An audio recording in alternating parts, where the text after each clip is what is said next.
안녕하세요. 윤인성이라고 합니다.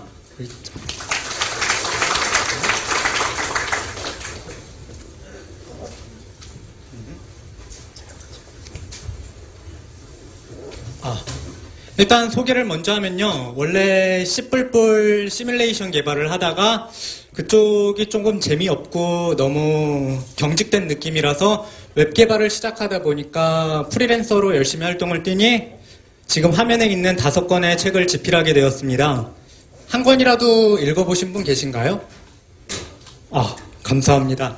어쨌거나 오늘 웹 애플리케이션 개발 관련 내용을 설명하고 아까 앞에서도 설명하셨듯이 백본.js, knockout.js, spine.js 같은 웹 개발 프레임워크 등에 대한 설명이 나와 있는 요 5번째 도서를 강의 중에 질문을 드려서 맞추시는 분께 2권 드리도록 하겠습니다.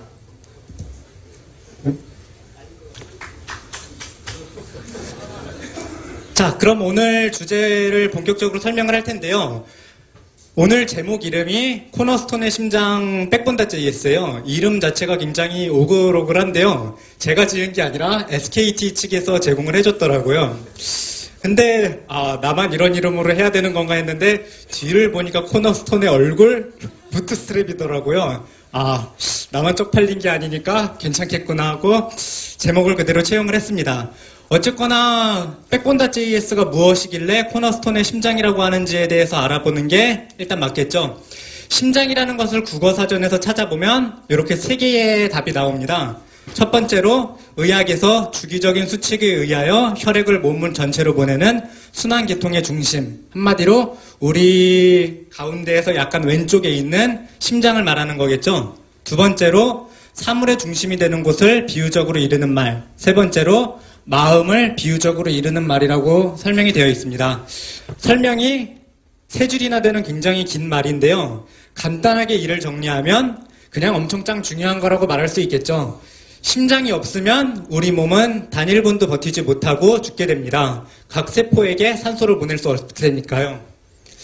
어쨌거나 왜 그것이 백본.js가 중요한지에 대해서 알려면 일단 자바스크립트의 역사에 대해서 조금 살펴보는 게 맞습니다. 근데 이쪽에 앉으신 분들 화면 보이시나요?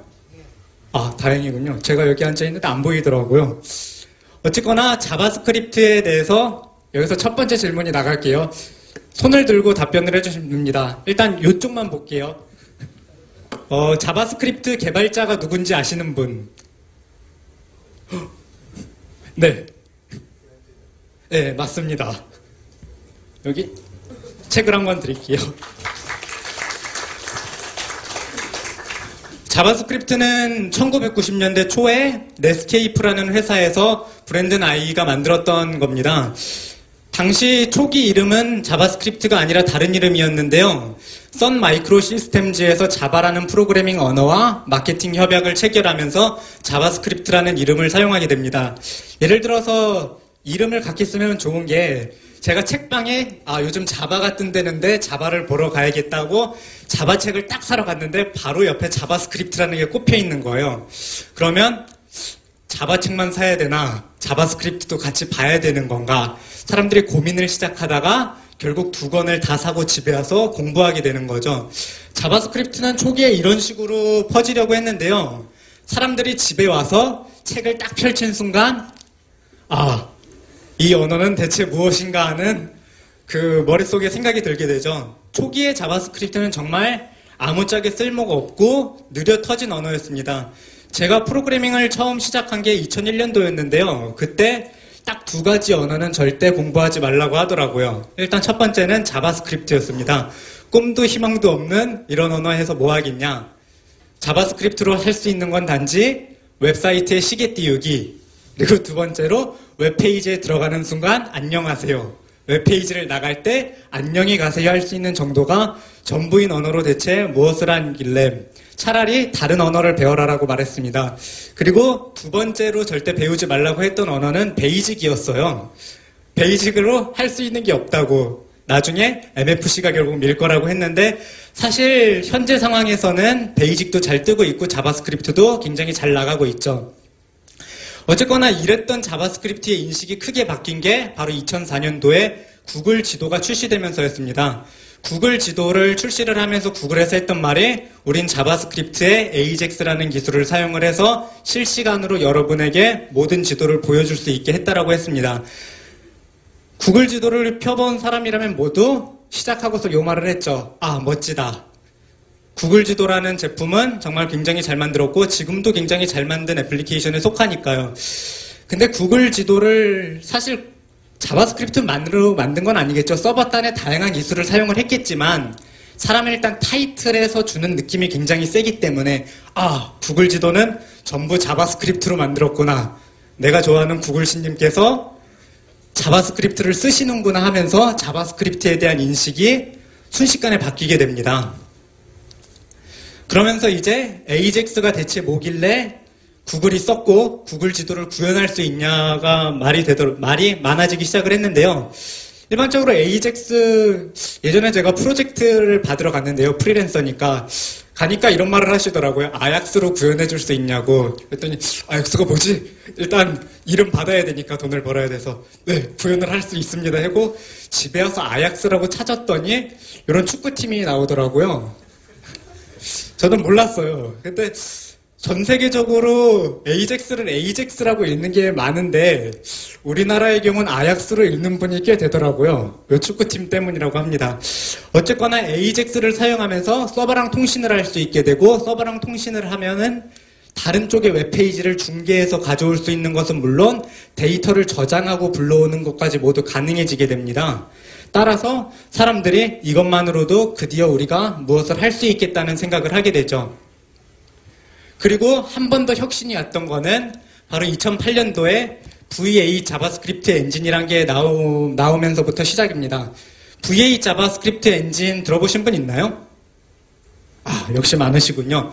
VA 자바스크립트 엔진을 대비한 벤치마크로 보면요. 제가 좀 해상도 높은 걸 썼더니 잘렸네요.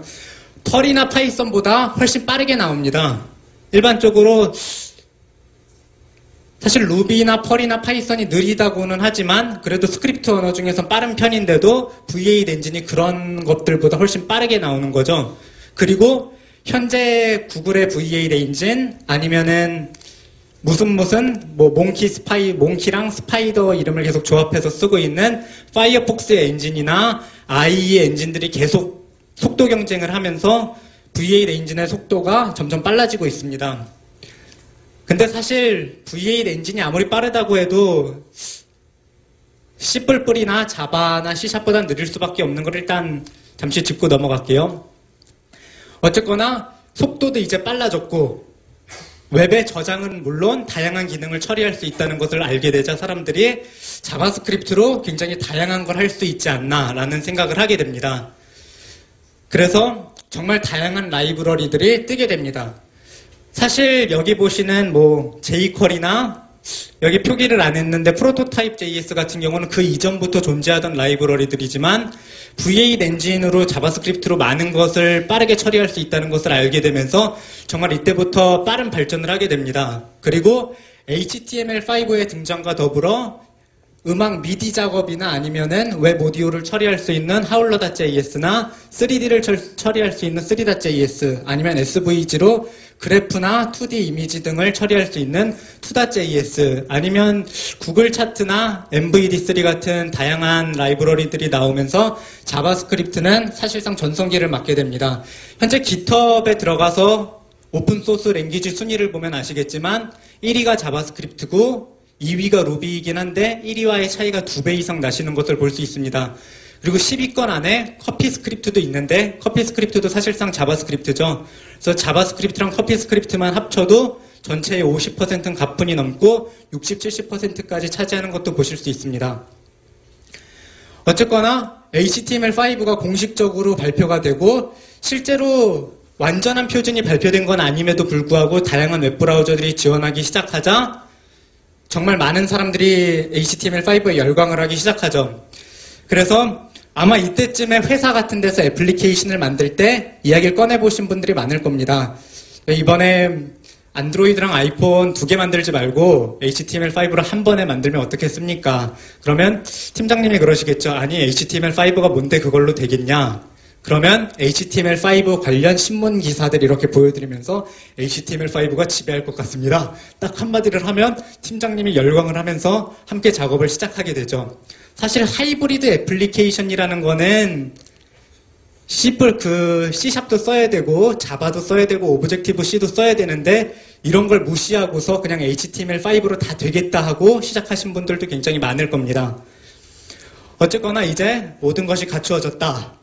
자, 라이브러리도 다 있고 뭐 폰갭 같은 내가 만든 애플리케이션을 감싸줄 것도 있고 AJAX도 있고 분명히 다른 스크립트 언어보다도 속도가 빨라진 시점에서 더 이상 자바스크립트로 못할 것이 없다는 일념하에 개발을 시작하신 분들이 굉장히 많을 것입니다.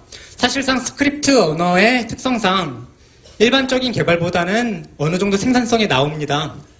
그래서 금방금방 뚝딱뚝딱 지어서 정말 높은 완벽한 프로그램을 만드실 수 있을 겁니다. 사실 우리가 이때 만들 때 비빈다라는 표현을 또 쓰는데 비벼도 만든 건 만든 거니까. 그래서 정말 높은 건물이 나올 텐데요. 자바스크립트의 고질적인 문제가 하나 있습니다.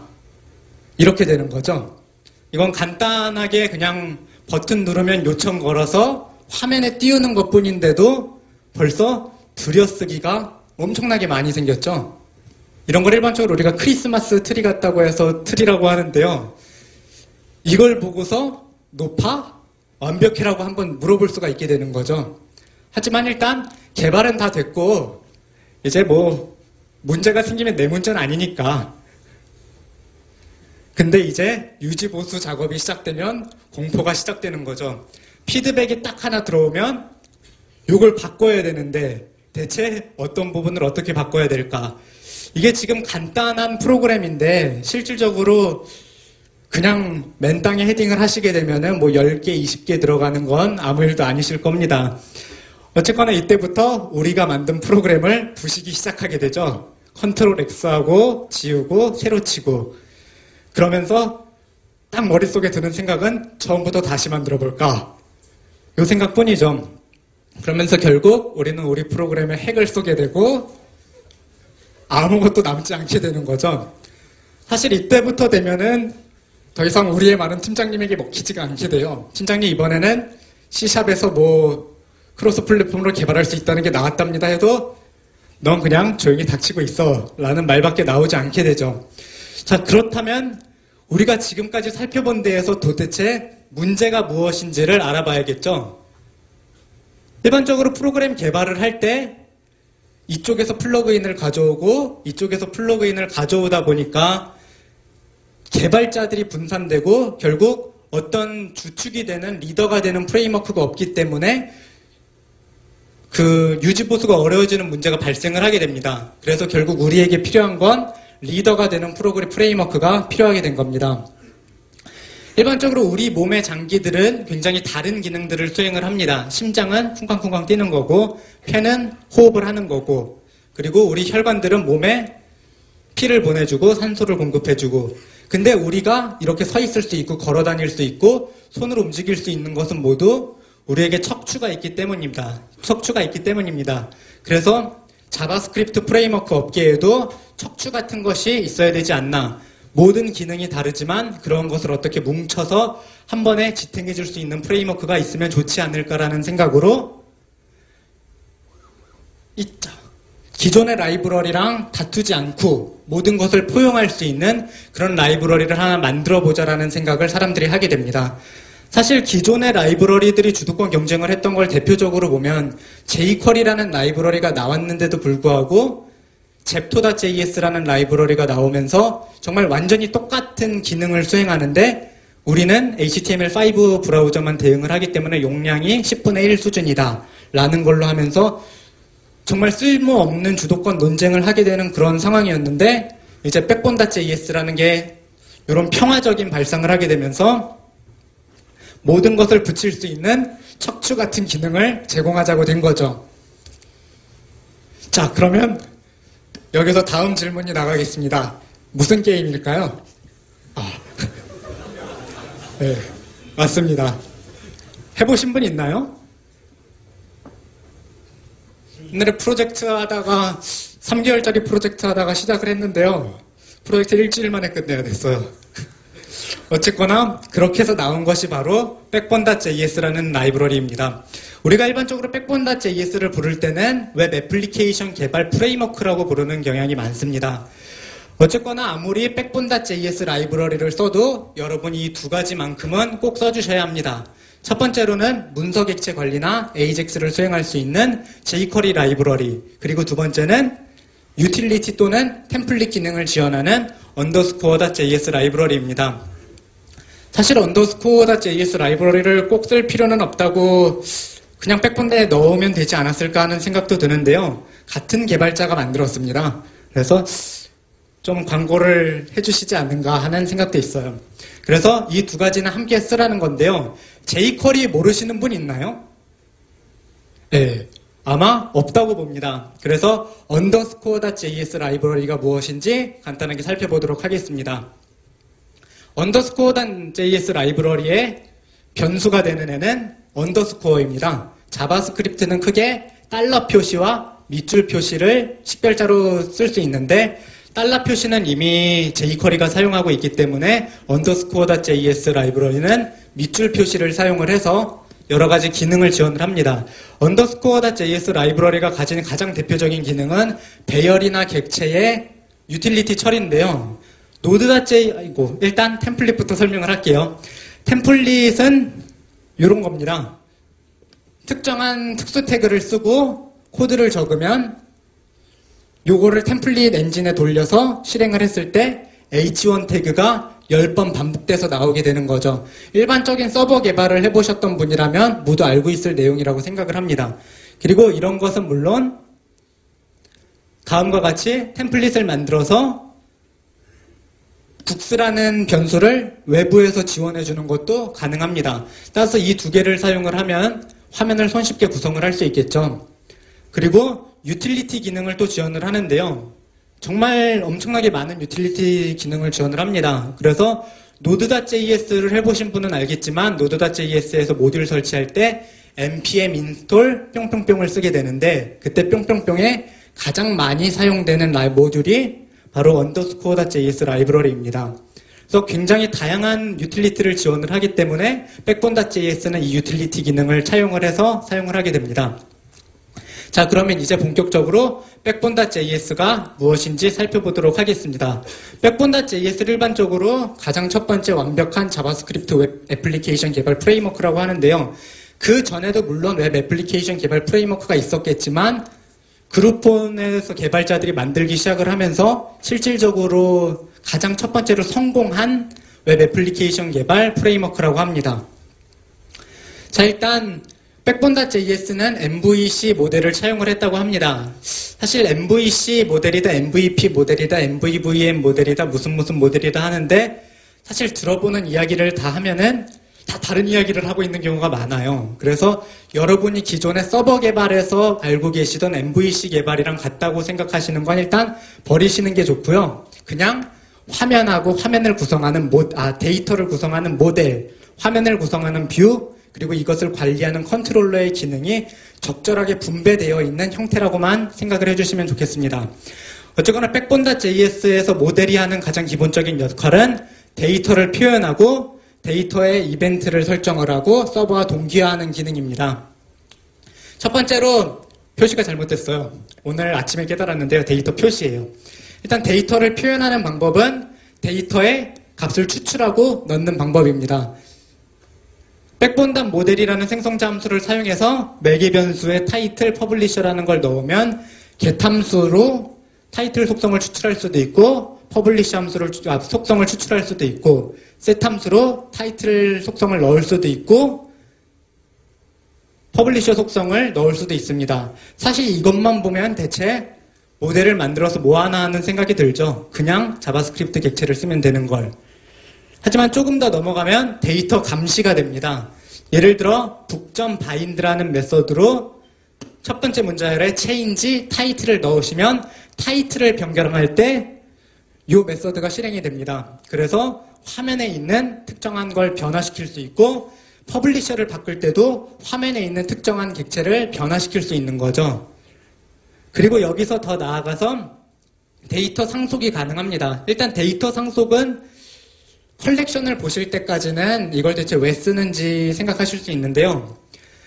모델.extend라는 메서드를 사용을 해서 북이라는 새로운 생성자 함수를 만들어서 사용하실 수 있습니다. 마찬가지로 이렇게 만든 녀석은 데이터 감시도 되고 표현도 됩니다.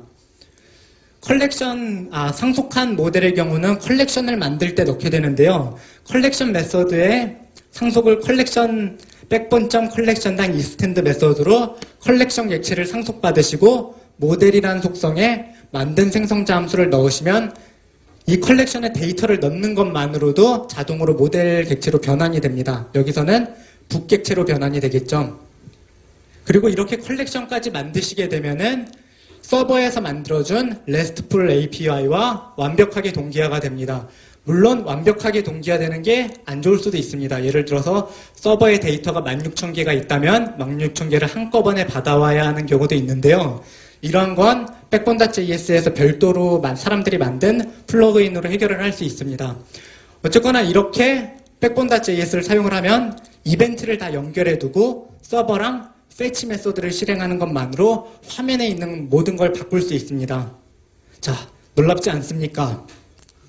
이렇게 말을 하면 대부분 어떤 부분이 멋진지 고민을 하고 계실 거예요. 이런 부분은 그냥 만들면 되는 거 아닌가? 그냥 나라도 구현할 수 있겠다. 이게 이전에 있던 것과 무슨 차이냐? 라고 말씀을 하실 텐데요.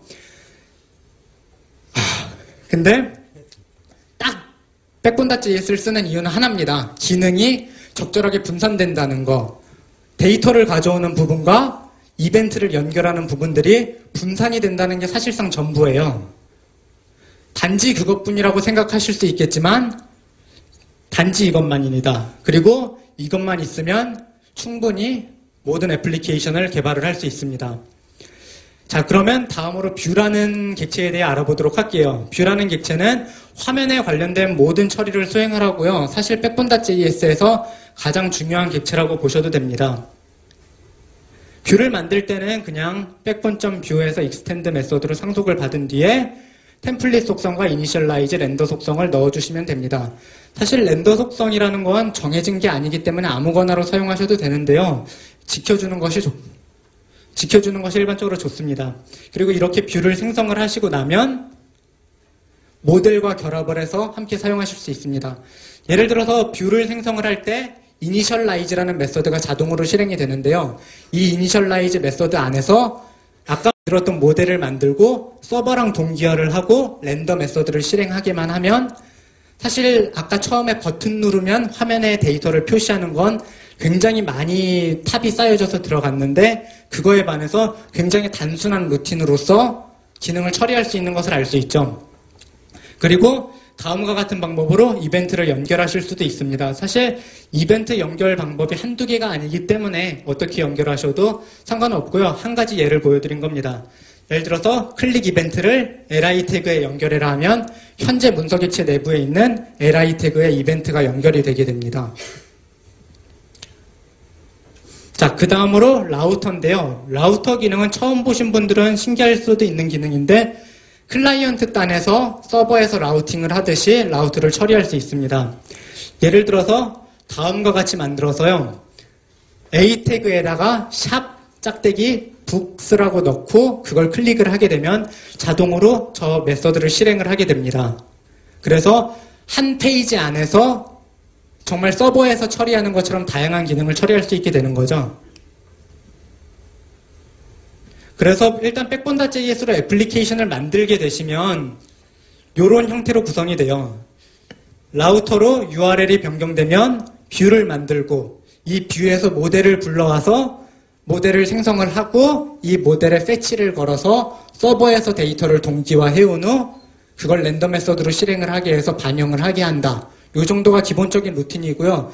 참고적으로 jQuery를 사용하지 않으셔도 backbone.js 라이브러리를 사용하는 건 가능해요. 다만 왼쪽에 있는 라우터 기능이 사용이 불가능하게 해집니다. 어쨌거나 이 기능 자체만 보시면 서버에서 일반적으로 웹페이지를 개발하는 것과 큰 차이가 없다고 보실 수 있을 것입니다. 단지 backbone.js에서 지원하는 기능은 특별히 없습니다. backbone.js를 쓴다고 순식간에 애플리케이션이 개발된다거나 아니면 데이터를 받아서 그래프를 그린다던가 이런 기능은 백본닷.js는 일체 지원하지 않고요. 다만 기능을 나누어 준다는 기능만 수행을 하게 됩니다. 사실 기능을 나누어서 개발한다는 것만으로도 굉장히 많은 일을 할 수 있게 됩니다.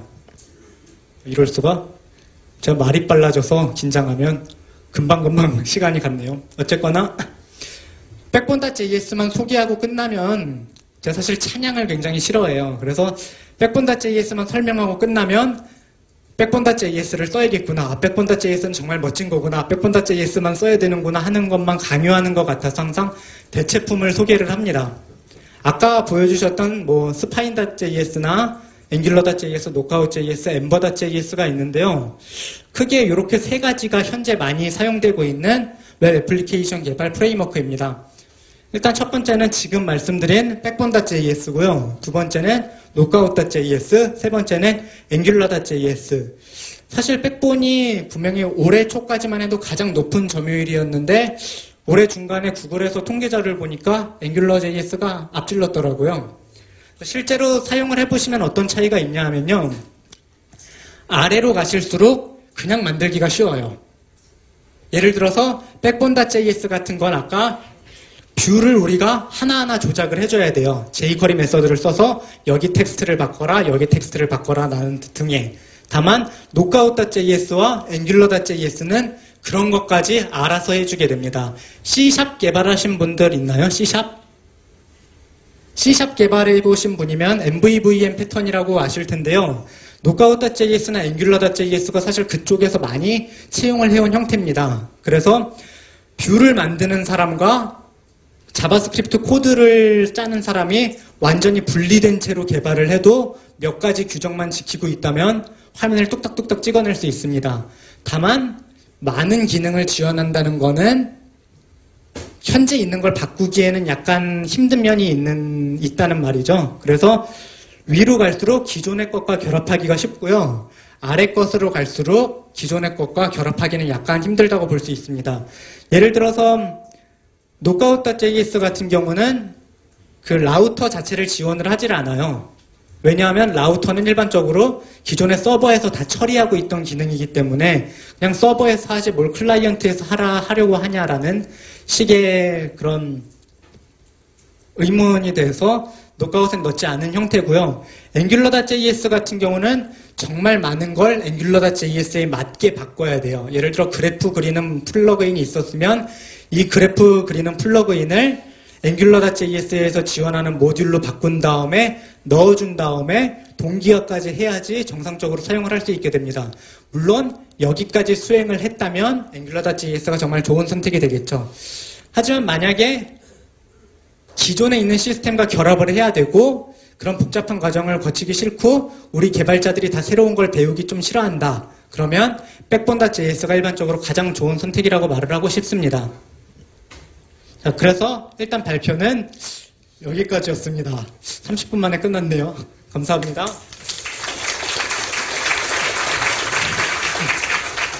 질문 있으신가요?